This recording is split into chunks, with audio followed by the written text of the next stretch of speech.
इसके बाद बच्चों मैं बताती हूँ कि क्रिया की कुछ अन्य क्रियाएं भी होती हैं, जैसे सहायक क्रिया, सामान्य क्रिया, संयुक्त क्रिया, नाम धातु क्रिया और अनुकरणात्मक क्रिया और प्रेरणात्मक क्रिया।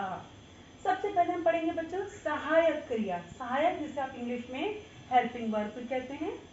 कई बार वाक्य में मूल क्रिया के अतिरिक्त कुछ अन्य क्रियाएं भी प्रयोग की जाती हैं, उन जिन्हें सहायक क्रिया कहते हैं। जैसे चोर भाग गया, वे पुस्तकें पढ़ चुके हैं। अर्थात चोर भाग हो गया मुख्य, इसके साथ सहायक क्रिया क्या है? गया। समझ आ गई? अब वे पुस्तकें पढ़ मुख्य क्रिया है, लेकिन इसके साथ सहायक क्रिया कौन सी है? चुके हैं। तो इनको कहते हैं हेल्पिंग वर्ब, सहायक क्रिया, उनकी हेल्प कर रही है, उनकी मदद कर रही है अन्य क्रियाओं की। उसके बाद आपका जाता है बच्चों सामान्य क्रिया, सामान्य सिंपल वर्ब।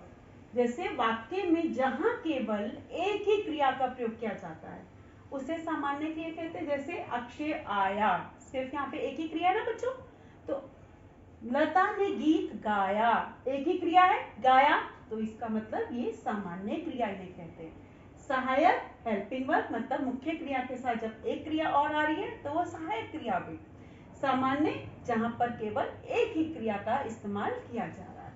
अब उसके बाद आ जाता है बच्चों संयुक्त क्रिया। संयुक्त क्रिया जहां दो या दो से अधिक क्रियाओं का प्रयोग करते हैं।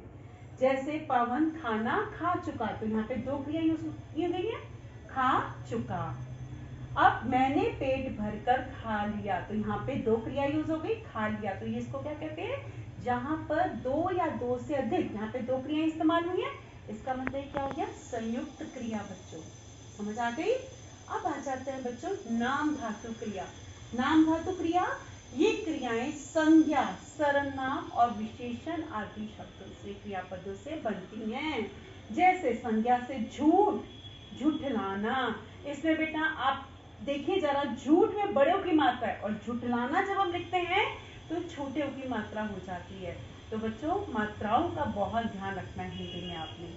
और टक्कर, टकराना, जिसमें ना शब्द आ जाता है अंत में, उन्हें कहते हैं नाम धातु क्रिया। नाम धातु क्रिया की पहचान है बच्चों कि जिसमें ना अंत में आ जाता है। उसके बाद आपका आ जाता है सर्वनाम से अपना, अपनापन, इसमें भी ना आ गया अंत में। विशेषण से गरम, गरमाना, साठ, सठियाना। तो देखो बेटा साठ, साठ का क्या हो जाएगा? सठियाना। तो यहाँ पे आखिरी मात्रा हट गई और यहाँ पे ठ को छोटी की मात्रा आ गई। तो यहाँ पे जहां पे भी ना पीछे आ जाता है वो आपकी हो जाती है नाम धातु क्रियाएं। उसके बाद आपका आ जाता है बेटा अनुकरणात्मक क्रियाएं, जो धातुएं ध्वनि के अनुकरण पर बनाई जाती है। जैसे बच्चों हिन हिन, हिन हिनाना, खटखट, खटखटाना। समझ आ गई? अर्थात वे धातुएं जो ध्वनि के अनुकरण पर बनाई जाती हैं। प्रेरणार्थक, प्रेरणार्थक आपको शब्द से पता चल रहा है कि प्रेरणा दी जा रही है यहाँ पर कुछ काम करने की। अर्थात जिस क्रिया शब्द से पता चलता है कि कर्ता स्वयं ना कार्य ना करके किसी अन्य को उसके करने की प्रेरणा देता है।